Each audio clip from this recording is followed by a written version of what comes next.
ఓం శుక్లాంబరధరం విష్ణుం శశివర్ణం ప్రసన్నవదనం ధ్యాయేత్ సర్వవిఘ్నోపశాంతయే అగజాననపద్మార్కం గజాననమార్కం అనేకదం తం తస్మై వాగీశాద్యాత్మే యన్నద్భాన్నమామి శారదా శారదా सर्वदा सर्वस्मृतिं सन्निधिं प्रतीया गुरुर्ब्रह्मा गुरुर्विष्णुः गुरुः साक्षात् तस्मै श्री गुरवे ఇది షేర్ చేస్తాను.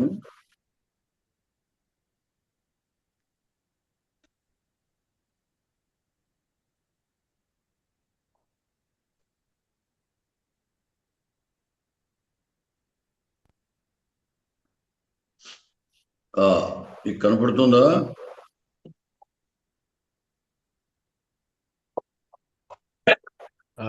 కనపడుతోందండి.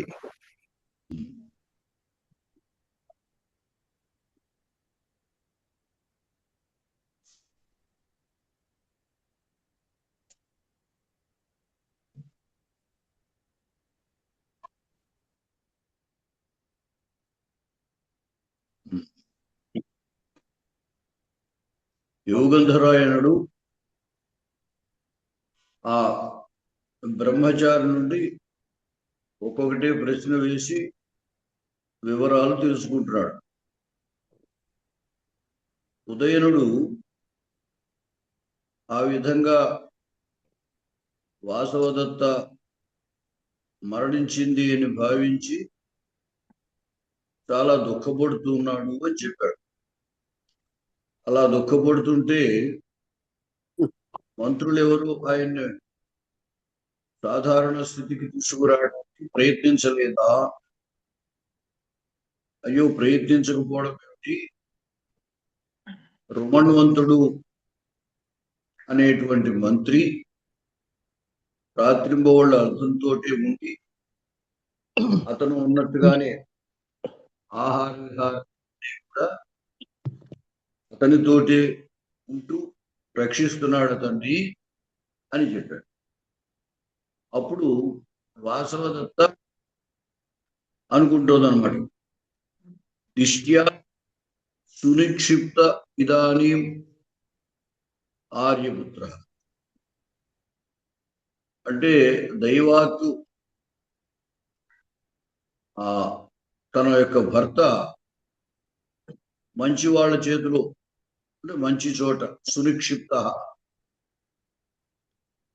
మంచిగా ఉండేటువంటి చోట ఉంచబడ్డాడు అని భావిస్తుంది.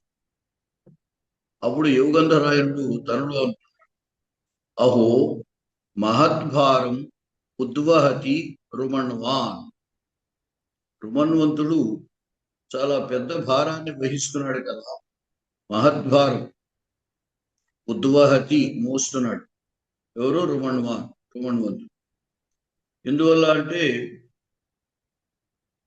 ఈ యోగంధరాయుడికి వాసవదత్తను ఇక్కడికి తీసుకురావడం, పద్మావతికి అప్పగించడం, అంతటితో ఇతని పని అయిపోయింది.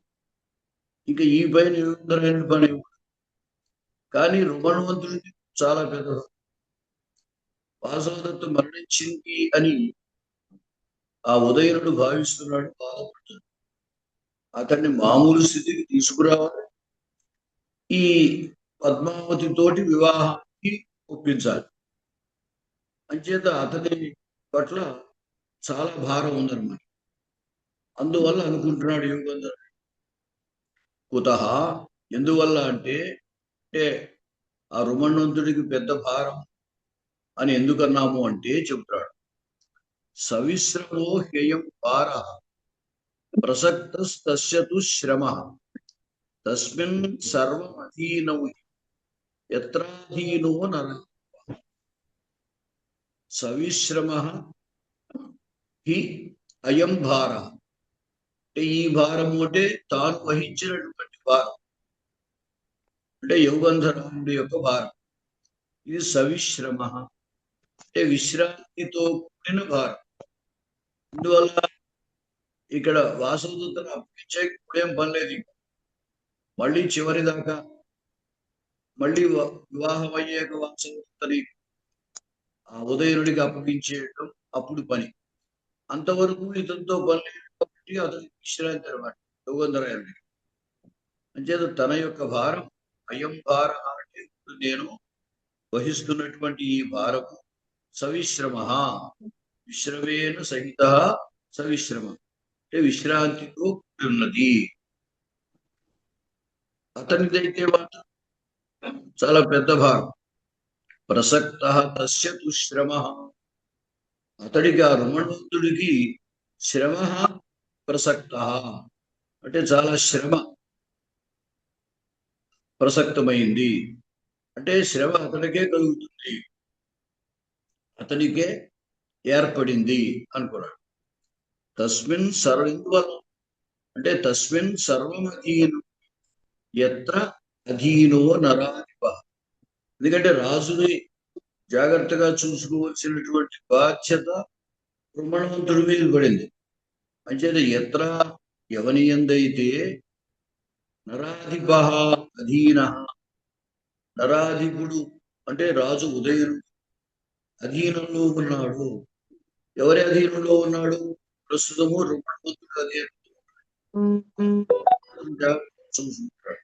కాబట్టి తస్మిన్ సర్వం అధీనం, అతని మొత్తం ఈ అనుకున్నటువంటి కార్యక్రమం అంతా అతని చేతిలోనే ఉంది, అధీనంలోనే ఉంది. ఎందుకంటే ఆ రుమణవంతుడు ద్వారా ఈ ఉదయనుడు పద్మావతిని వివాహం చేసుకోవడానికి అంగీకరించాలి.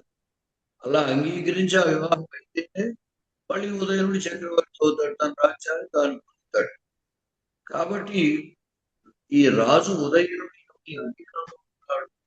మొత్తం కార్యం అంతా కూడా తాను సాధించదగినటువంటి కార్యం అంతా కూడా తన అధీనంలోనే ఉంది. కాబట్టి రాజు సుధం రుమణవంతుడి అధీనంలో ఉన్నాడు కాబట్టి మొత్తం పని అంతా కూడా రుమణవంతుడి అధీనంలోనే ఉంది. గురువు గారు కొంచెం అంతే వస్తుందండి. మీ టోన్ బాగా కట్ అయిపోతుంది. బాగా కట్ మీ కట్ అయిపోతుంది. నా వాక్యం కట్ అయిపోతుంది. అంటే మరి అక్కడికి వినిపించడం లేదు సరిగ్గా మహోదయ. అది మిగతా వాళ్ళు మ్యూట్ చేసుకోవాలండి. మిగతా వాళ్ళు ఆన్ అయినప్పుడు గురువు గారిది తగ్గుతుంది, మిగతా వాళ్ళు మ్యూట్ చేసుకుంటే బాగానే ఉంటుందండి. ఎందుకంటే అందరూ మ్యూట్ లోనే ఉన్నారు కదా, అందరూ మ్యూట్ లోనే ఉన్నారు. అది చెవిలో పెట్టే విషయం కూడా పెట్టున్నారు మరి. ఇది నేను ఈ ట్యాబ్ లో చెప్తున్నాను. ప్రస్తుతం అంటే హైదరాబాద్ లో లేను, అందుమూలాన్ని ట్యాబ్ ఉపయోగించి చెబుతున్నాను ప్రస్తుతం.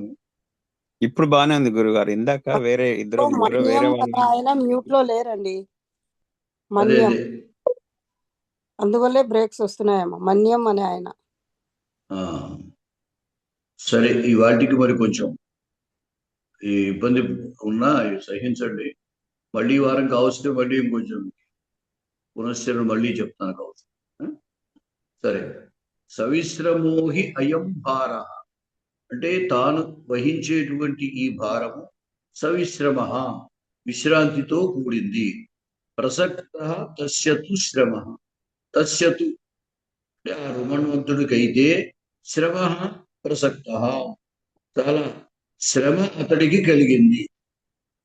అతనికి ఆ శ్రమ ప్రసక్తమైంది అంటే అతను నిర్వహించవలసినటువంటి బాధ్యత అతని మీద పడింది. అందువల్ల అతడికి ఎక్కువ శ్రమ. ఎందువల్ల అంటే అదే ప్రతిపాదన చేస్తున్నాము అని అర్థం. నరాధిప అసు అంటే ఉదయనుడు ఎత్ర అధీన, ఎవనికైతే అధీనంలో ఈ రాజు ప్రస్తుతము అధీనంలో ఉంది. కాబట్టి తస్మిన్ సర్వం అధీనం, అతనికే సమస్తము అధీనమై ఉంది. అంటే తాను అనుకున్నటువంటి కార్యక్రమం అంతా కూడా ప్రస్తుతం రుమణుడి చేతిలో ఉంది, అతడి అధీనంలో ఉంది. ప్రకాశం ఈ మాట లోపల అనుకున్నాడు, పైకి చెబుతున్నాడు. అతభో పర్యవస్థాప్త ఇదానీం స రాజా. ఇప్పుడు ఆ రాజు మామూలు స్థితికి తీసుకురాబడ్డా అంటే బ్రహ్మచారి అంటున్నాడు. తదిదానీం నజాని, నాకు ఆ విషయం తెలియదండి. ఇదానీం తత్, ఆ విషయం నజాని, నేను ఎరుగను. ఇహతయా సహ హసితం, ఇహతయా సహ కథితం, ఇహతయా సహ పర్యుషితం, ఇహతయా సహ కుపితం, ఇహతయా సహ శయితం ఇత్యేవం విలపంతం తం రాజా. అంటే వాసవదత్త మరణించింది అనేటువంటి దుఃఖంలో ఉన్నటువంటి రాజు ఆమెతో గడిపినటువంటి ఆ రోజులు, ఎక్కడెక్కడ ఏ ఏ ప్రదేశాల్లో వాళ్ళు ఎలాగ తిరిగారు, లేదా ఏ పని చేశారు, వాటిని తలుచుకుంటాడు ఆయన. కాబట్టి ఆ ప్రదేశానికి వెళ్ళినప్పుడు ఆయా ప్రదేశాల్లో తాను చేసినటువంటి పనులు అతనికి గుర్తుకొస్తున్నాయి అనమాట. ఇహ తయాసహ సితం, ఇక్కడే ఆమెతో పాటు నేను నవ్వాను అన్నాడు. ఇహ తయాసహ కథితం, ఇక్కడే ఆమెతో నేను ఇలా మాట్లాడాను అనుకుంటాడు. ఇహ తయాసహ పరీక్షితం, ఇక్కడే ఆమెతో పాటు ఇక్కడ కూర్చున్నాను అనుకుంటాడు. ఇహ తయాసహ కుపితం, ఇక్కడ ఆమెతోనే కోపడ్డాను. ఇహ తయాసహ శయితం, ఇక్కడే ఆమెతో పాటు నేను ఇక్కడ నిద్రించాను. ఇలాగా అంటే అదే వరకు వాసవదత్తతో ఏ భవనంలో అయితే అతను ఉన్నాడో అక్కడే ఉంటున్నాడు. కాబట్టి అతడు నిత్యం ఆ సంచరించేటువంటి ప్రదేశాల్లో ఆమె ఉన్నప్పుడు ఏవేమి పనులు చేసాడు అవన్నీ గుర్తుకొస్తున్నాయి. గుర్తుకొచ్చి ఆ విధంగా భావిస్తున్నాడు. ఇక్కడే ఉన్నాను, ఇక్కడే మాట్లాడే అని అనుకుంటున్నాడు అన్నమాట. ఇత్యేవం విలపంతం తం రాజా, ఈ విధంగా బాధపడుతూ ఏడుస్తూ ఉన్నటువంటి ఆ రాజును మహాచైర్ మహతా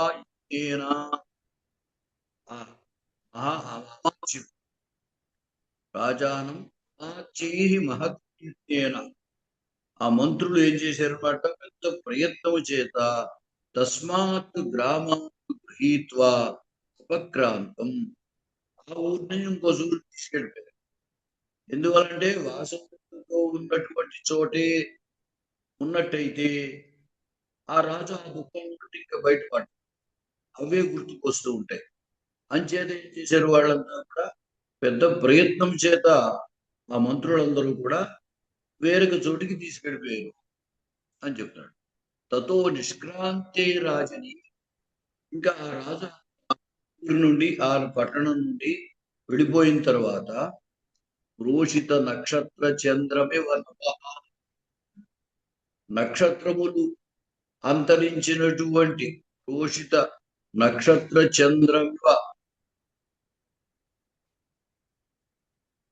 నభ, అంటే నక్షత్రములు చంద్రులు లేనటువంటి ఆకాశం లాగా.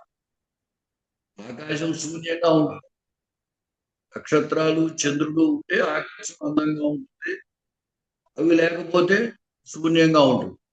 అలాగా అంటే అందంగా ఉండదు. అంచేత సంవృత సగ్రామం, ఆ రాజు లేనటువంటి ఆ నక్షత్రములు చంద్రుడు లేనటువంటి ఆకాశంలా అరమణీయ అందవిహీనంగా తయారయ్యాడు. అందువల్ల తతహమపి నిర్గత అస్మి, అందువల్ల ఆ గ్రామం నుండి నేను కూడా బయటికి వచ్చేసాను. అందుచేత నాకు తెలియదు. ఆ గ్రామం నుండి ఆ మంత్రులు రాజును మరొక చోటికి తీసుకెళ్ళిపోయారు. రాజు లేనటువంటి గ్రామం శూన్యమైనట్టుగా అనిపించింది. అందువల్ల నేను కూడా అక్కడి నుంచి వచ్చేసాను. కాబట్టి తదిదాని మాట. అందువల్ల ఇప్పుడు నేను ఆ రాజు మామూలు స్థితిలో వచ్చాడా అనే సంగతి నాకు అన్నాడు. అప్పుడు తాపసి నకలు గుణవాన్ సకలు గుణవాన్ నామ రాజా య ఆగంతుకేనాపి అనేన ఏవం ప్రశస్యతే అంటే కొత్తగా ఊరికి చదువుకోవడానికి వచ్చినటువంటి ఇతని చేత కూడా ఈ విధంగా ఆ రాజు ప్రశంసింపబడుతున్నాడు అంటే అతడు చాలా గుణవంతుడు కదా అదనమాట. ఆగంతుకేన అనేన అపి ఏవం ప్రశస్యతే. ఆగంతుకుడు అంటే ఆ ఊరు కొత్తగా వచ్చిన వాడు ఈ బ్రహ్మచారి చదువుకోవడానికి వెళ్ళాడు. అంతకుముందు నుంచి అక్కడ ఉండి ఆ రాజు గురించి తెలుసుకున్నవాడే కాదు. అయినప్పటికీ కొత్తగా వచ్చినప్పటికీ కూడా ఈ వ్యక్తికి బ్రహ్మచారికి రాజు పట్ల అంతటి గౌరవం కలిగింది. అంచేత రాజును ఆ విధంగా ప్రశంసిస్తున్నాడు. కొత్తగా వచ్చినటువంటి ఇతని చేత కూడా ఆ రాజు ఈ విధంగా ప్రశంసింపబడుతున్నాడు అంటే ఆ రాజు చాలా గుణవంతుడు అయి ఉండాలి అంటోంది ఆవిడ, పెద్ద ఆవిడ. సకలు గుణవాన్ అంటే ఆ రాజు చాలా గుణములతోటి మంచి గుణాలతోటి ప్రసిద్ధుడైన వాడు కదా. అందుకే కొత్తగా వచ్చినటువంటి ఇతని చేత కూడా ఆ రాజు ప్రశంసింపబడుతున్నాడు అని అంది. ఇప్పుడు చేటి భర్తృదారికి కిన్నుకలు అపరా శ్రీతస్యాస్తంగమిష్యతి. ఇప్పుడు చూడండి ఈ పక్కన చిరికెత్తి తినగా ఉన్నది. వీడేమంటోంది పద్మావతి తోటి, ఆ రాజు పెళ్లి చేసుకుంటాడా అని తాత్పర్యం. ఎవరైనా మరొక స్త్రీ ఆమె అతని చెయ్యి గ్రహిస్తుందా? పాణిగ్రహణం. పాణిగ్రహణం అంటే వివాహం.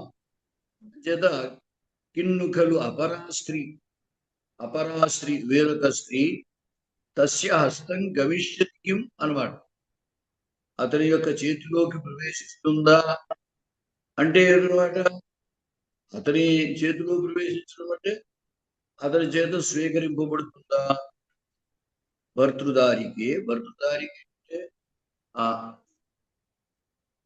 అక్కడ భర్తృ దగ్గర రా కింద తాపడాలి, కా కింద పడింది, తర్వాత మారుద్దాలండి. PDF కదా, దీంట్లో ఇప్పుడు మార్చడానికి. భర్తృదారికి రాజకుమారి అని చేతి సంబోధిస్తుంది.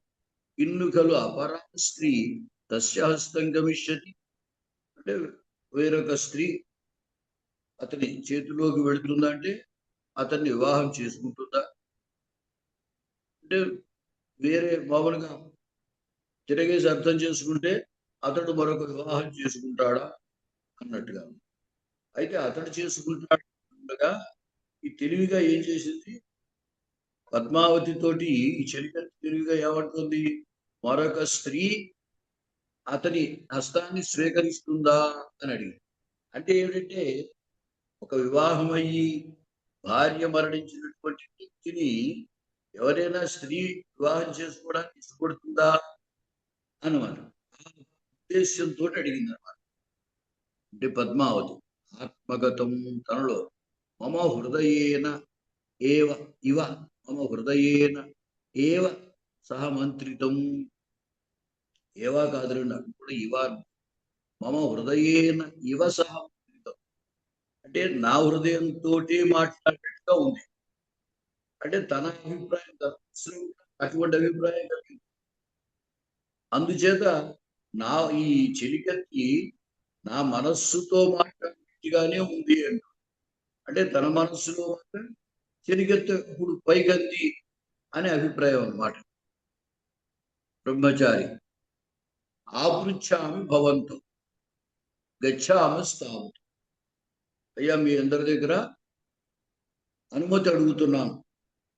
ఆపృచ్ఛామి అంటే అనుమతిని అడగడం. వెళ్ళొస్తానండి అంటే మాట్లాడు, లేకపోతే ఇంకా సెలవు తీసుకుంటానండి అనుకుంటాం మనం తెలుగులో మాట్లాడండి, లేదా వెళ్ళొస్తా అంటూ అది చేతి గచ్ఛామస్తావత్, ఇక్కడ వెళుతున్నారు మాకు అనుమతించండి అని ఉద్దేశం. ఉభో గమ్యతాం అర్థసిద్ధయే, వీళ్ళు రండి అన్నారు. అక్కడ యోగంధరాయణుడు కంసుకి ఇంతసేపు యోగంధరాయణుడు మాట్లాడు అంచేత ఆ కంసుకి అంతకుముందు మాట్లాడు.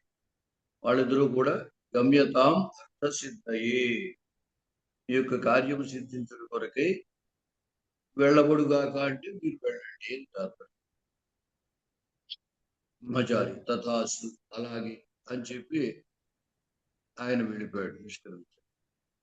యోగంధరాయణ సాధు అహమపి తత్ర భవత్యా అభ్యనుజ్ఞాతః గంతుమిచ్చామి. సరే, నీ కూడా బాగుంది, సాధు అంటే మంచిది, బాగుంది. అహమపి తత్ర భవత్యా అభ్యనుజ్ఞాతః, పూజ్యురాలైన పద్మావతి యొక్క అనుమతి స్వీకరించినటువంటి వాడై, ఆమె చేత అనుమతింపబడినటువంటి వాడనై అన్నట్టు. భవత్యా తత్ర భవత్యా అంటే పూజ్యురాలైన ఆమె చేత, అంటే ఆ పద్మావతి చేత, అహమపి నేను కూడా, అభ్యనుజ్ఞాత అంటే అనుమతింపబడిన వాడై, గంతుమిచ్చామి వెళ్ళాలనుకుంటున్నాను కంసుకి. తత్ర భవత్యా అభ్యనుజ్ఞాత గంతుమిచ్చతి కిల. ఇక్కడ కంసుకి ఆ పద్మావతితో అంటున్నాడు, ఆయన మీ అనుమతి తీసుకుని వెళ్ళాలనుకుంటున్నాడు అని చెబుతున్నాడు అనమాట. తత్ర భవత్యా, ఈ తత్ర భవతి అంటే ఇంతకు కూడా చెప్పాను, తత్ర భవాన్, తత్ర భవతి, అత్ర భవాన్, అత్ర భవతి, అలాగే తత్ర భవంతః, ఈ శబ్దాలు గౌరవార్థం అన్నమాట. ఇక్కడ విడివిగా అంటే అని అర్థం చెప్పకూడదు. తత్ర భవత్యా అంటే పూజ్యురాలైన చేత అని ఉద్దేశం. అభ్యనుజ్ఞాత ప్రజ్ఞాకి దేతుపడ, అభ్యనుజ్ఞాత అంటే అనుమతింపబడిన వాడై, గంతుమిచ్చతికిల వెళ్ళాలనుకుంటున్నాడు కదా, ఆయన అనుమతించవలసింది అని ఉద్దేశం. పద్మావతి ఆర్యస్య భగినిక ఆర్యేణ వినా ఉత్కంఠిష్యతే, అంటే మీరు వెళ్ళిపోతే మీ సోదరి చాలా బాధపడుతుందేమో అని అన్నాడు. ఆర్యస్య భగినిక, ఆర్యుడైనడు ఆ యోగేంద్రాయనుడి యొక్క అర్థం. మీ యొక్క భగినిక సోదరి, ఆర్యేణ వినా అంటే మీరు లేకపోయినట్టయితే, ఉత్కంఠిష్యతే అంటే మీకోసమై బాధపడుతుందేమో అన్నాడు యోగేంద్రాయణ. సాధుజన హస్తగత ఏషా న ఉత్కంఠిష్యతి, అంటే మంచివారి చేతులు ఉండటం చేత ఆమె ఏమీ బాధపడదండి అని చెప్తున్నాడు. సాధుజన హస్తగత ఏషా, మంచివారి యొక్క చేతిలో ఉన్నటువంటిదై, అంటే మంచివారైన పద్మావతి యొక్క రక్షణలో ఉన్నటువంటిదై, నా ఉత్కంఠిష్యతి, ఎటువంటి బాధ నాకు పెట్టుకోవడం అని అంటాం కదా మన తెలుగులో, అటువంటిది ఏమీ ఆమె కలగదు, ఇబ్బంది ఏమీ లేదు. కాంసుకీయం ఆలోక్య, కంసుకితోటి అంటున్నాడు. యుద్ధము పద్మావతి అడిగింది కాబట్టి పద్మావతికి సమాధానం చెప్పాడు. మీరు లేకపోతే ఈ సోదరి బాధపడుతుందేమో అని అన్నది పద్మావతి. అప్పుడు యోగేంద్రాయనుడు మంచి వాళ్ళ చేతిలో ఉంది కాబట్టి అటువంటి బాధ ఏమి ఆమె అని చెప్పాడు. చెప్పిన తర్వాత ఈ కంచుకి వైపు కంచుకితో అంటాడు, గచ్చామస్తావతు, సరే మేము వెళ్ళొస్తాము అంటే అంటే సాధయామస్తావతు అని, గచ్చామస్తావతు అంటే వెళుతున్నామండి అని చెప్పాడు. గచ్చదు భవాన్ పునర్దర్శనాయ, సరే మీరు వెళ్ళండి, మళ్ళీ తిరిగి రాక కోసమే, ఎందుకంటే మళ్ళీ తన సోదరిని తీసుకువెళ్ళాలి కదా, అని చేత పునర్దర్శనాయ మళ్ళీ దర్శించడం కోసమై ఇప్పుడు వెళ్ళాలన్నమాట. గచ్చదు భవాన్ పునర్దర్శన. యోగంధర తథాస్తు అట్లాగే అంచిత నిష్క్రాంత అని యోగంధరాన్ని కూడా వెళ్ళిపోయాడు అక్కడి నుంచి. అప్పుడు కంచుకి అంటున్నాడు, సమయ ఇదాని అభ్యంతరం ప్రవేశితం. ఆ పద్మావతితో అంటున్నాడు, ఇంకా సమయం అయింది, అంతఃపురానికి వెళ్ళిపోవాలి. చేత అంతఃపురానికి వెళ్ళే సమయం అయింది, అంతఃపురాన్ని ప్రవేశించే సమయం అయింది అని గుర్తు చేశాడు అన్నమాట పద్మావతి. అప్పుడు పద్మావతి ఆర్యే వందే వెళుతూ ఆ పెద్ద ఆవిడ తాపసి, ఆమె పద్మావతి యొక్క తల్లి ఆశ్రమంలో ఉందన్నమాట. ఆమెకి నమస్కరించి తాపసి జాతి తవ సదృశం భర్తారం స్వా. సాధారణంగా పెద్దవాళ్ళని ఎవరినైనా వివాహం కాని వాడు నమస్కరిస్తే శీఘ్రమేవ కళ్యాణ ప్రాప్తిరస్తు అని దీవిస్తూ ఉంటారు. కొత్తగా పెళ్ళైన నమస్కరిస్తే ఏదో సుపుత్రావాప్తిరస్తు అంటారు. ఏదో చదువు పూర్తయి ఉద్యోగం కోసం చూస్తుంటే ఏదో ఉద్యోగ ప్రాప్తిరస్తు అట్లాగా. అంటే వాళ్ళు లోపల ఏదైతే అనుకుంటున్నారో తర్వాత అవస్థ అన్నమాట, దాన్ని సాధించగా వాళ్ళు ఆశీర్వదిస్తూ ఉంటారు, వాళ్ళు కూడా ఉంటారు. అంతేది ఇప్పుడు ఇక్కడ రాజకుమారి ఇంకా కన్య వివాహం కాలేదు కాబట్టి ఆమెకు వివాహం కాలేదు కాబట్టి జాతి, ఈ జాత అనేది జాత వత్స ఈ పదాలు ప్రేమతోటి పిలిచేటువంటి పదాలు అన్నమాట. తవ సదృశం భర్తారం లభస్వ మనం అంటాం కదా, చిరంజీవ నాయన అంటూ ఉంటాం. అలాగనమాట. జాతి అమ్మాయి తవ సదృశం భర్తారం లభస్వ, నీకు తగినటువంటి భర్తను నీవు పొందెదవుగాక. ఈ లభస్వ లభస్వ అనేది లోటు పశ్చిమ పురుష ఏకవచనం, లభదాతు ఆత్మనేపథ్యం అంచేత లభస్వ అంటే పొందెదవుగాక. వాసవదత్త ఆర్యే వందే తావదహం. ఆవిడ కూడా వాసవదత్త కూడా ఆ వృద్ధురాలు తాపసికి నమస్కరించింది అనమాట. తాపసి త్వమపి అచిరేణ భర్తారం సమాసాదయ. ఈమెకి వివాహమై భర్త దేశాంతరమో గ్రామాంతరమో వెళ్ళాడు. అందుచేత నీవు కూడా తొందరలోనే నీ భర్తను కలుసుకుంటావు. కలుసుకోగాక, అది కలుసుకోగలవుగాక అన్నమాట. లోట్లో అర్థం. త్వమపి అచిరేణ అంటే తొందరలో, భర్తను సమాసాదయ కలుసుకునేదవుగాక. గ్రాంధికంలో చెబితే కలుసుకునేదవుగాక. వాసవదత్త అనుగృహీత అస్మి. పెద్దవారు ఆశీర్వదించేది కాబట్టి వారి యొక్క అనుగ్రహం పొందేదని భావిస్తాను. అంచేత నేను అనుగ్రహింపబడ్డా కంచుకి. తదాగమ్యత ఇతో భవత్య. సరే ఇక మీరు రండి, ఆగమిద్దామంటే మీ చేత రావడం కర్మని ప్రయోగం. మీరు రండి, ఇతో భవత్య. ఇట్లా ఏమిటంటే సంప్రదాయం, పెద్దవాళ్ళకి మార్గం చూపించడం వాళ్ళకి తెలుసు మార్గం అయినప్పటికీ ముందుండి ఇట్లా రండి ఇలా తీసుకెళ్తారనమాట. ఇప్పుడు కూడా అంతే కదా, మనకి ఏదో మంత్రులు వాళ్ళు వచ్చాడు ఇస్తారు, ముందు పైలట్ అంటారు, వాళ్ళు వెళ్తారు, వాళ్ళు వెళ్తే వాళ్ళు వెళ్తారు. అలాగే ఈ సంప్రదాయం ఈ రాచరిక సంప్రదాయం అన్నమాట. అంచేత ఇక్కడ కూడా ఈ నాటకాల్లో రాజు కానీ రాజకుమారి కానీ లేదా పట్టమహిషి కానీ ఇలా పెద్దవాళ్ళు వెళ్ళేటప్పుడు వాళ్ళకి ఇలా దారి చూపిస్తుంటారు అన్నమాట. ఇతో భవచ్చ ఇలా చేసి ఇలా రండి అని చెప్తారు. సంప్రతి అంటే పైన ఇక మనం అంతఃపురానికి వెళ్ళే సమయం అయింది అని చెప్పాడు కదా, దానికి కారణం ఏమిటి అంటే కింద చెబుతున్నాడు. అంటే సాయంకాలం అయిపోతుంది, సూర్యాస్తమయ సమయం అయింది అని చెప్పి వర్ణన చేస్తున్నాడు.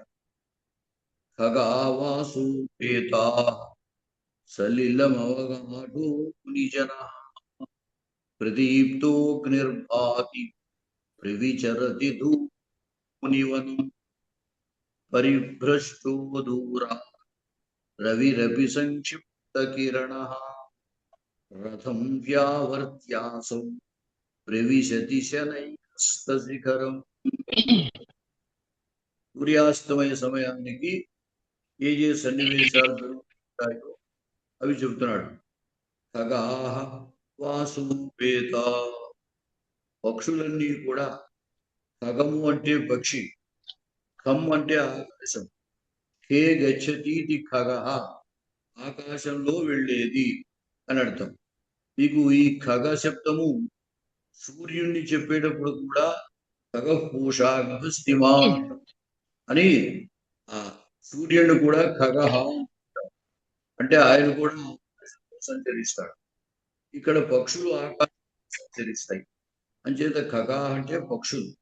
వాసుపేత, తమ తమ యొక్క నివాసానికి అవి చేరిపోయి సాయంకాలం అయ్యేసరికి పక్షులు ఏం చేస్తాయి, అవి నివసించేటువంటి వృక్షాలు తిరిగి వచ్చేస్తాయి. సలీలం అవగాహు మునిజనః, అలాగే సాయంకాలం మునిజనుడు, ఇక్కడ ఆశ్రమంలో ఉన్న వాళ్ళు కూడా వాళ్ళ తపస్సులు అవి సాయంకాలమైన ఆ సాయంకాలం చేయలేనటువంటి వాటి కోసం స్నానం చేస్తారు. అంచేత ఈ మునిజనులంతా సలిలం అవగాహన అంటే నీటిలో అవగాహన చేస్తున్నారు. అవగాహన అంటే నీటిలో 1215 రాయదుర్గం పోలీస్ స్టేషన్.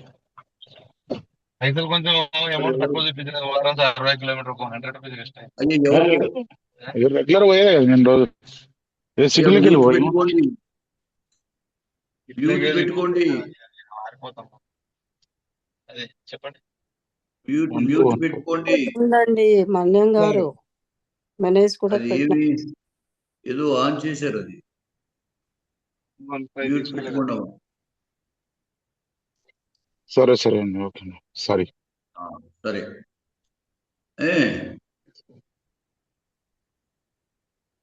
శరీరం అవగాఢ మునిజన, కాబట్టి ఈ తాపసజ్జనులందరూ కూడా సాయంకాలం చేయవలసిన కృత్యం కోసం స్నానాలు చేస్తున్నారు. ప్రదీప్తోగ్నిర్భాతి, అలా స్నానం చేసినటువంటి వాళ్ళు తర్వాత అగ్నిహోత్రం. ఈ అగ్ని కార్యం అనేటువంటిది ప్రాతకాలం సాయంకాలం చేస్తుంటారు. అందుచేత అగ్ని ప్రదీప్త అగ్ని భాతి అంటే ప్రజ్వలిస్తున్నటువంటి అగ్ని ప్రకాశిస్తోంది.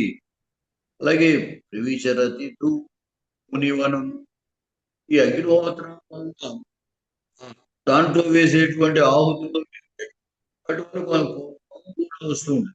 ఆ పొగంతా కూడా ఈ తాపసాశ్రమం అంతా వ్యాపించింది. ప్రవిచరతి ధూమ మునివనం, ఈ మునులు ఉండేటువంటి ఈ వనంలో ఆ పొగ ప్రవిచరతి సంచరిస్తోంది.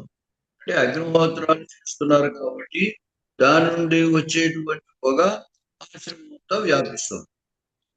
పరిభ్రష్టో రవిరపి చ సంక్షిప్త కిరణ రవి అపి సూర్యుడు సంక్షిప్త కిరణ అంటే తన యొక్క కిరణాన్ని సంహరించుకుంటుంది.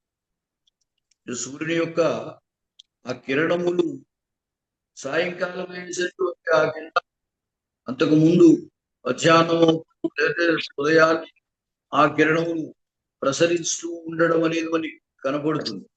సాయంకాలం వచ్చేసరికి అటువంటి కిరణములు మనకి కనపడవు. అంచేత సంక్షిప్త కిరణ అంటే ఉపసంహరించుకున్నటువంటి కిరణములు కలిగినటువంటి వాడు. సంక్షేపం చేసుకోవడం, కనెక్కి చేసుకోవడం లేదు. అలా చేసినటువంటి కిరణములు కలిగినటువంటి వాడు. అతడు కూడా దూరాత్ పరిభ్రష్ట అంటే దూరము నుండి జారినటువంటి వాడై, అంటే ఎంతో దూరం ప్రయాణించాడు. సూర్యుడు ఉదయం మనం తూర్పు అంటాం కదా, ఆ తూర్పును ఉదయిస్తున్నాడు, పడమరికి చేరుకుంటాడు. చేత ఎంతో దూరం నుండి పరిశ్రమించినటువంటి వాడై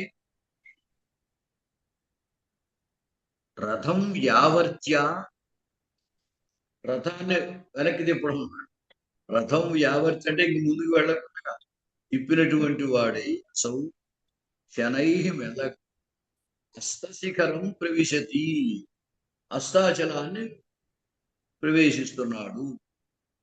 మనం ఇటు పడమర భూమి గుండ్రంగా ఉంది కదా, అంటే దీనికి దిక్కులు ఎలాగా? అయితే మనం గుర్తుపట్టడం కోసం ఒక గుర్తు కోసం ఇది ఏర్పాటు చేశారు. సూర్యుడు కనపడితే ఉదయించేటువంటి చోట తూర్పని, సూర్యుడు అస్తమించే పడమరని గుర్తు పెట్టుకుంటాం. అందుచేత ఆ ఉదయాచలం నుండి అస్తాచలానికి ప్రయాణం ప్రతిదినం మనకి కనపడేటువంటి. అందుచేత ఎందుకంటే విశ్రాంతి తీసుకోవడం ఏముంటుంది, సూర్యుడు నిరంతరము పరిభ్రమిస్తూనే ఉంటాడు. అయితే మనకి ఇప్పుడు మనకి విజ్ఞానం పెరిగింది కాబట్టి మనకి తెలుసు, ఇప్పుడు మనకి అస్తమిస్తే ఆ అమెరికాలో ఉదయిస్తున్నాడు, వాళ్ళకి అస్తమిస్తే మనకు ఉదయిస్తున్నాడు. అంటే మొత్తం మీద ఎక్కడో ప్రదర్శిస్తూనే ఉంటాడు, నిరంతరము వెలుగుతూనే ఉంటాడు, లేకపోవడం. అందుచేత రథాన్ని మళ్లించి ఆయన మెల్లగా ఆ హస్తాచలాన్ని చేరుకుంటున్నాడు అని. సాయంకాలం అయింది అని ఉద్దేశం.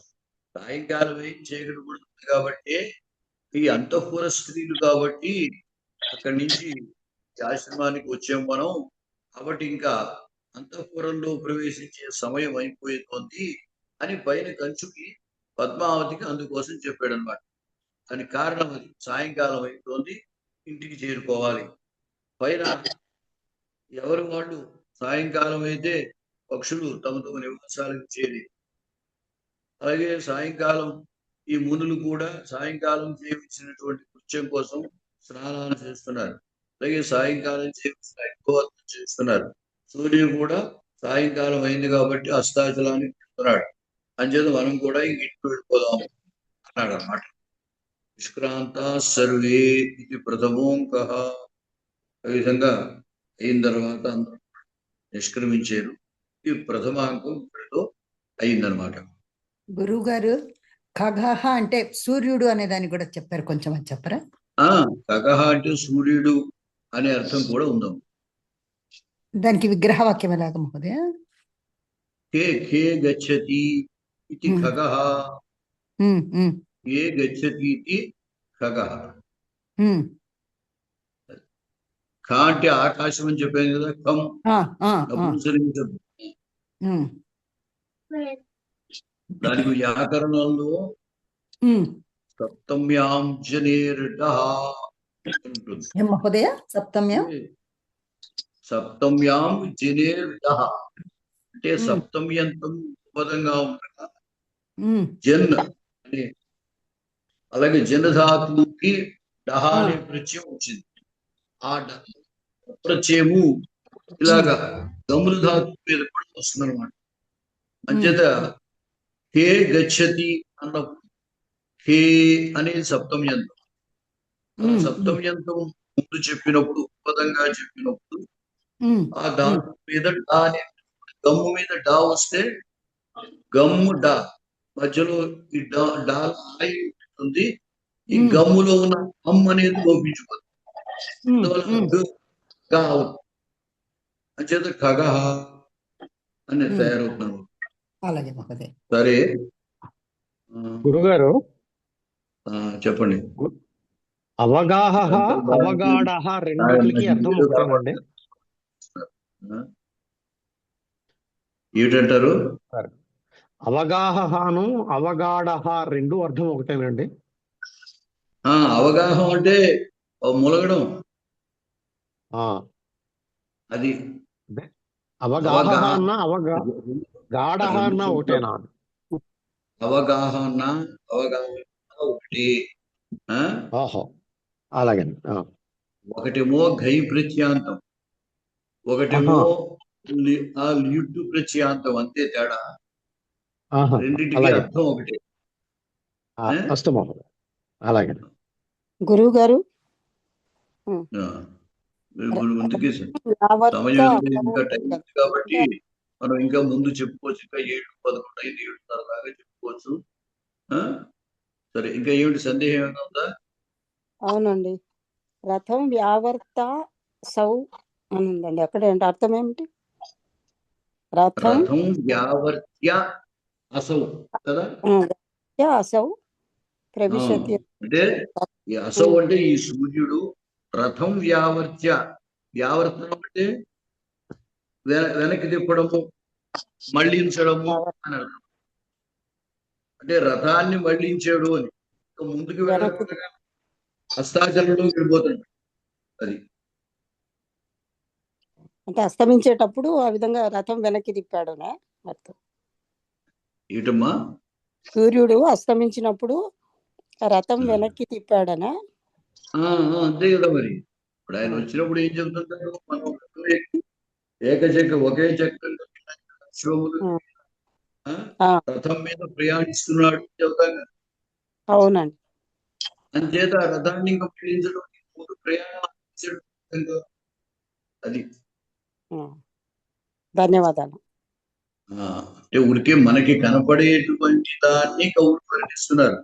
అంటే మనకి ఆయన నిరంతరము వస్తుతః ఆలోచిస్తే నిరంతరం ఆపడం అంటూ ఆగడం. అది సరే. ద్వితీయోంక, రెండవ అంకము మీకు కనపడుతుందా? ఇది మహోదయ కనిపిస్తుంది, బాగా కనిపిస్తుంది. కనపడుతుందా? మహోదయ కనిపిస్తోంది బాగా. సరే. తతః ప్రవిశతి చేటి, ఈ రెండవ అంకంలో ఇప్పుడు మనకి అక్కడ వెనకాల అంటే ప్రథమాంకములో పద్మావతి, వాసవదత్త, యౌగంధరాయన్ వీళ్ళ ముగ్గురు ప్రధానమైన పాత్ర. వాళ్ళకి బ్రహ్మచారి వచ్చి చెప్పినటువంటి మాటలు బట్టి యౌగంధరాయన్ తన యొక్క ప్రణాళిక సక్సెస్ అయింది, సఫలమైంది అని యౌగంధరాయనుడు భావిస్తాడు. వాసవదత్త అయ్యో నేను ఇంత ప్రేమ కలిగినటువంటి భర్తని వదిలిపెట్టి రావాల్సి వచ్చిందే అని అనుకుంటుంది. భర్తకి తన పట్ల ఎంత ప్రేమ ఉన్నది అనేది ఆమె. పద్మావతి ఉదయనుడికి ఎంతటి హృదయం, ఎంతటి దయ కలిగిన హృదయం అనేది ఆమె గ్రహిస్తుంది. ఆ విధంగా ఈ పాత్రలు పద్మావతి, వాసవదత్త, యౌగంధరాయనుడు ఈ ముగ్గురు కూడా బ్రహ్మచారి మాట బట్టి వారికి అనుగుణంగా ప్రయోజనాలు పొందుతారన్నమాట. దాన్ని బట్టి మనకి ఏమొస్తుందంటే ఆలోచన, అంటే తర్వాత ఎలా ఉండొచ్చు అనే దానికి వెనకటి అంకంలో జరిగిన విషయమే తర్వాత బీజం. అంటే ఈ ప్రథమాంకంలో ఈ బట్టి పద్మావతికి కూడా ఉదయనుడి పట్ల మంచి అభిప్రాయం కలిగింది అనే సంగతి మనకి తెలుస్తుంది.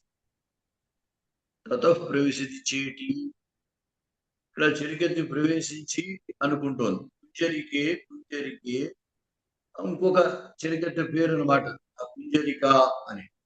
కుంజరికే పుత్ర భర్తృదారికా పద్మావతి, పద్మావతి ఎక్కడుంది అని అమ్మాయిని ఈ చెలికెత్తు ఇంకొక కుంజరిక అనేటువంటి ఆమె.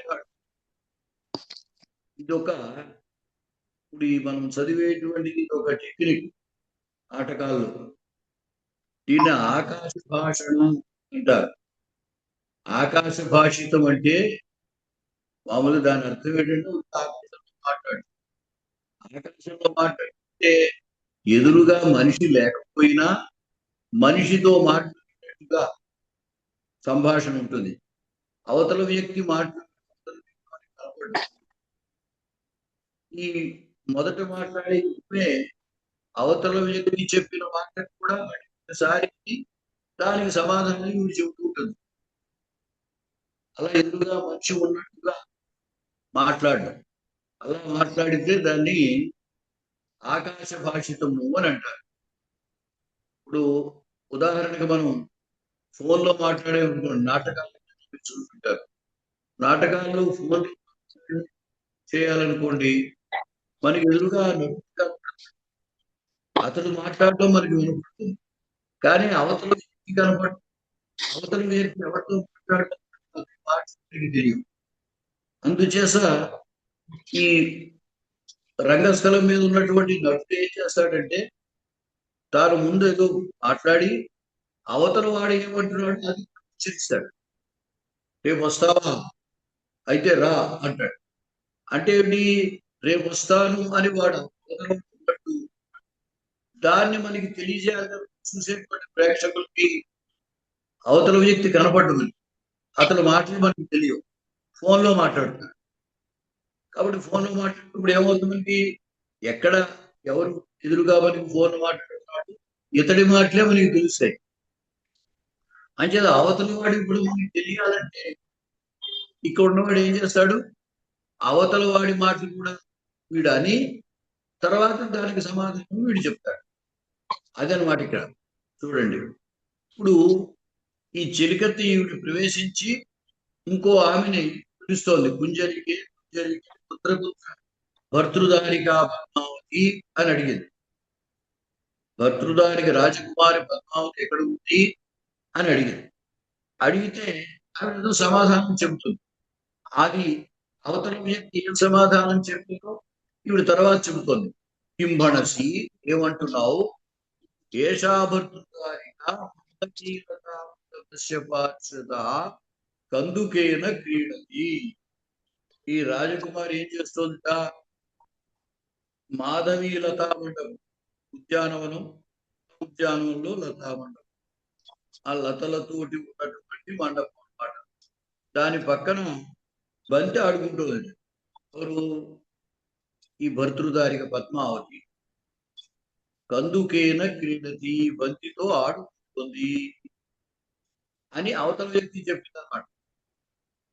అంచేతనే ఇక్కడ చూడండి, కింభణసి ఏమంటున్నావు, ఏమంటున్నా, ఏషా భర్తృదారిక ఈ రాజకుమారి మాధవీలత పార్షద, మాధవీలత మాధవీలత పేరు, ఆ మాధవీలత ఉన్నటువంటి మండపం, ఆ మండపానికి దగ్గర పార్షద కందుకేన క్రీడతి, బంతితో ఆడుతోంది ఇది అని అని అంటున్నావా అంటే ఈ డైలాగ్ అంతా మాధవీలత కందుకేన క్రీడతి, ఇంతవరకు ఈ వాక్యం అంతా అవతల కుంజరిక ఆమె చెప్పిన వాక్యం అన్నమాట. అలా అంటున్నావా, అయితే యావత్ భర్తృదారిక ఉపసర్పామి, అయితే నేను ఆ భర్తృదారికను రాజకుమార్ని సమీపిస్తాను, రాజకుమారి దగ్గరికి వస్తున్నాను. పరిక్రమ్య 2 అడుగులు వేసింది, ఎదరికి వెళ్ళి అవలోక్య చూసి, అంటే రాజకుమారిని చూసిందనమాట. అమ్ము ఇయం భర్తృదారిక ఉత్కృత కర్ణచూలికేన వ్యాయామ సంజాత స్వేద బిందు విచిత్రికేన పరిశ్రాంత రమణీయ దర్శనేన ముఖేన కందుకేన క్రీడంతి ఇత ఏవ ఆగచ్చతి యావత్ ఉపసర్పామి. ఈమె ఆమె దగ్గరికి వెళ్ళాలని 2 అడుగులు ఎదురికి వేసేసరికి పద్మావతి ఈమెకి ఎదురుగా వస్తుందన్నమాట. అంచేత వస్తున్నటువంటి పద్మావతిని చూసి అనుకుంటుంది. పద్మావతి ఎలా ఉంది, ఇయం భర్తృదారిక అంటే ఈ రాజకుమారి ఉత్కృత కర్ణచూలికేన, కర్ణచూలికని చెవుల్లో పెట్టుకోవడం, పూర్వకాలం అంటే అలంకరణ చేసుకునేటప్పుడు పువ్వులు తల్లో పెట్టుకుంటారు. ఈ పత్రములు ఏవైనా చెవిలో పెట్టుకుంటారు. ఈ చెవుళ్ళు అలంకరించుకోవడం అనేటువంటిది పూర్వకాలం ఉండేది. మనం ఇప్పుడైతే కొన్ని మాచిపత్రి ఆ ఆకులు పువ్వుల దండలు మధ్యలో కలిపి కడుతూ ఉంటారు.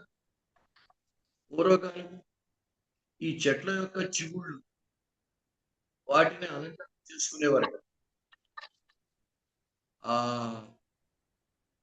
కాళిదాసు శాకుంతలంలో 4వ అంకం కణ్వ మహర్షి ఆశ్రమంలో ఉన్న వృక్షాల పట్ల శకుంతల చూపించినటువంటి ఆ ప్రీతిని వర్ణించేటువంటి సందర్భంలో ప్రియవన్ ఆమె పాతున్న ప్రథమం వ్యవస్యత్యలం యుష్మాస్వపీదేషు యా నాదత్తే ప్రియమణభవతాం యా పల్లవం. అంటే ఆమె శకుంతల చిగుళ్ళు అలంకరించుకోవడం ఆమెకు ఇష్టం అయినప్పటికీ ఆ చిగుళ్ళు కోసేది కాదు అని వర్ణిస్తాడు. అంటే ఏంటి? స్త్రీలు చిగుళ్ళను అలంకరించుకోవడం అనేది ప్రాచీన కాలంలో ఉండేది. అందుకే ఇక్కడ కూడా ఈ భర్తృదారిక కర్ణచూలిక అంటాడు. ఇప్పుడు మన చెవిరింగులు ఎలా ఆ చిగుళ్ళు ఆ చెవిలో అలంకరించుకునేవారు అనమాట. అది ఏమైంది? ఈ భర్తృదారికి మరి బంతి ఆట కర్ణచూలిక కొంచెం జారిందనమాట. చెవిలో ఉన్నటువంటి అంచేది ఉత్త కర్ణచూలికేనా. అలాగే వ్యాయామ సంజాత స్వేద బిందు విచిత్రికేనా. ఇవన్నీ ఆమె యొక్క ముఖానికి విశేషణాలు. ఆమె ముఖము చూడగానే చెప్తున్నాడు ఆ పద్మావతి యొక్క ముఖాన్ని. ఆ ముఖము చూడగానే చెవిలో ఉన్నటువంటి ఆ కర్ణచూలిక జారినట్టుగా కలుగుతుంది. అలాగే కాకుండా ఆమె బంతాడటం చేత శ్రమ, ఆ శ్రమ చేత చెమట పట్టింది. ఆ చెమట బిందువులన్నీ కూడా ఆ ముఖం మీద ఉన్నాయి. అలా ఉండగా అందంగా ఉంటుంది. అంచేత వ్యాయామం చేత సంజాత పుట్టినటువంటి స్వేద చెమట బిందువు వాటి చేత విచిత్రితేనా. విచిత్రితము అంటే ఆశ్చర్యకరం చిత్రింపబడి ఉండడం అన్నమాట. అంటే ఏమిటి? ఆ ముఖానికి మీద పరుచుకున్నటువంటి చెమట బిందువులు అన్నమాట. దాని చేత ముఖం పరిశ్రాంత రమణీయ దర్శనేనా. ఆమె చాలా పరిశ్రమించి అలసిపోయింది. ఆ అలసటలో ఆమె అందముగా కనబడుతోంది అనమాట. తెలుగులో ఒక సామెత చెబుతూ ఉంటారు, చక్కను చిక్కిన అంటే అందంగా స్త్రీ చిక్కినప్పటికీ కూడా అదొక రకమైన సౌందర్యం అన్నమాట. అలాగే ఇక్కడ కూడా కవి ఏం చెబుతున్నాడు? పరిశ్రాంత రమణీయ దర్శనేనా. ఆమె పరిశ్రమించడం చేత కలిగినటువంటి సౌందర్యం అన్నమాట. దర్శనం వచ్చి చూడటానికి కలుగుతుంది ఆవిడ యొక్క ముఖం. ఆమె యొక్క అలసటంతా ముఖం కనబడుతోంది. అలసట కూడా చేకూర్చింది అనమాట. అటువంటి ముఖం కందుకేన క్రీడంతి. ఆ బంతి ఆడు ఇత ఏవ ఆగచ్చతి. ఇటే వస్తుంది పద్మావతి అని. యావత్ ఉపసర్పామి. సరే, వెంటనే ఆమె నేను సమీపిస్తాను. ఇది నిష్క్రాంత. అంటే ఏమిటి? దీన్ని ఇంతకు ముందు చెప్పారు మీకు. ఈ ఆకాశ భాషలు అంటారని ఎదురుగా మనిషి ఉన్నట్టుగా వాళ్ళతో మాట్లాడడం. ఆ పద్మావతి దగ్గరికే వస్తుంది. ఆవిడ దగ్గరికే చెప్పి ఎప్పుడైతే అక్కడ మనకి తర్వాత ఏమవుతారంటే వాళ్ళు పద్మావతి ఉంటుంది, పద్మావతితో పాటుగా వాసు కలవడానికి పుంజరిక అనే ఉంటుంది. ఆమె దగ్గరికి భీముడు కూడా వెళ్తుంది. ప్రవేశక గురువు గారు, ఈ అమ్ము అనేది సంస్కృత పదమేనండి? అమ్ము అనేది చూడండి, పరిక్రమ అమ్ము సంస్కృతమేనా? సంస్కృతము తెలుగు అని కాదు, మనకి ఆశ్చర్యంలో అన్ఎక్స్పెక్టెడ్ గా నోట్లోంచి వచ్చేటువంటి లోపల కలిగిన భావం బయటికి ఎక్స్ప్రెషన్ అనమాట. అంచేత వాళ్ళు వాడేది కాబట్టి సంస్కృతం అది ఉందనే మనం అనుకోవాలి. మంచిదండి, థ్యాంక్ యూ. అది అంటే మనం కొన్ని సంస్కృత పదాలు తర్వాత మనకి దూరమైన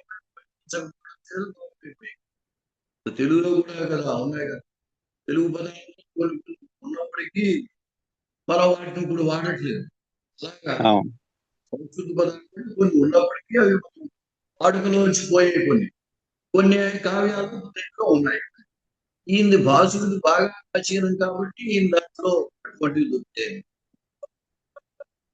తతః ప్రవిశతి కందుకేన క్రీడంతి పద్మావతి సపరిచార వాసవదత్తయా సహా. అంచేత ఈ ప్రవేశకము అని పైన చెప్పినటువంటి దాన్ని ప్రవేశకము అని అంటారు.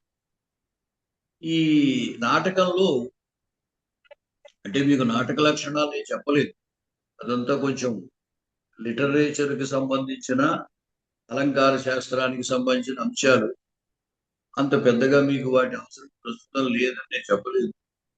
అయితే నాటకంలో ఏమిటంటే కవి ఆ జరిగినటువంటి వృత్తాంతంలో ప్రధానమైనవి, రసవంతమైనవి అంకంలో ప్రదర్శించడానికి చిత్రణ చేస్తారు. అప్రధానమైనటువంటి వాటికి వేరొక విధంగా ఆ శ్రోతలకి లేదా ప్రేక్షకులకి తెలియపరుస్తారు. వాటన్నిటినీ ప్రదర్శించడం ఉండదండి. ఈ ప్రదర్శించక ఉన్నటువంటివి కొన్ని ప్రదర్శించకూడదు, కొన్ని అంత ప్రధానం కాదు కాబట్టి ప్రదర్శించవలసిన అవసరం లేదు. అటువంటి వాటిని ఈ శ్రోతలకి లేదా ప్రేక్షకులకి తెలియపరచడం కోసం తెలియాలి. తెలిస్తే కంటే కథంతా తెలియాలి కాబట్టి ఆ తెలియపరచడం కోసం అని ఒక 4 రకాలైనటువంటి పద్ధతులు ప్రవేశపెట్టారు. వాటిల్లో ఈ ప్రవేశకము అనే విష్కంభము, ప్రవేశకము, అంకావతారము, అంకాస్యము ఉంటాయి. వాటి ద్వారా ఏం చేస్తారన్నమాట, జరిగిన దాన్ని కానీ జరగబోయేది కానీ ఇలాగా సంభాషణ ఈ ప్రేక్షకులకి తెలియపరుస్తారనమాట. ఇప్పుడు ఈ పైన చెప్పినటువంటి ఈ చరిత్ర మాట్లాడిన మనకి ఏం తెలుస్తోంది? వాసవదత్త పద్మావతి ఆమె దగ్గరికి ఈవిడ వెళుతోంది అని బంతాడటం అనే విషయం మనకి తెలియపరిస్తే చాలు. ఆవిడ బంతాడటం చూపించక్కర్లేదు రంగస్థలంలో, ఎందుకంటే ప్రధానమైన విషయం కాదు. అందుకోసం తతః ప్రవిశసి కందుకే పద్మావతి, బంతాడుతూ ఇలా వస్తుంది అన్నాడు. అందుకోసం బంతాడుతూ వస్తున్నటువంటి పద్మావతి, ఆమెతో పాటుగా పరిచారకులు, తర్వాత వాసవదత్త వాళ్ళందరూ ప్రవేశిస్తారు. గురువు నమస్కారం. అయ్యా సమయం అయిందా? సమయమా సన్నమైనది. అలాగే అలాగే అలాగే ఇక్కడికి ఆపుదామండి. నమస్తే మహోదయ, ధన్యవాదాలు. శ్రోతలు ఇక్కడికి ఆపుదాము. మనం ధన్యవాదాలు మహోదయ. ధన్యవాదాలు మహోదయ. ఉత్కృత అంటే జారిపోతున్న దాన్ని పైకి సర్దుకోవడం అండి. ఉత్కృత అంటే ఉత్కృతము జారిపోతున్న దాన్ని అంటే పైకి సర్దుకోవడం అనా? ఇలాగ జారిపడ్డము, ఉన్న చోటు నుంచి కదలడం అన్నమాట. అది జారిపోయిందను. నమస్కారం. జారిపడిన లేదా జారిపడి చిదిగిన అని. నమస్కారం. సరే అండి. నమస్కారం.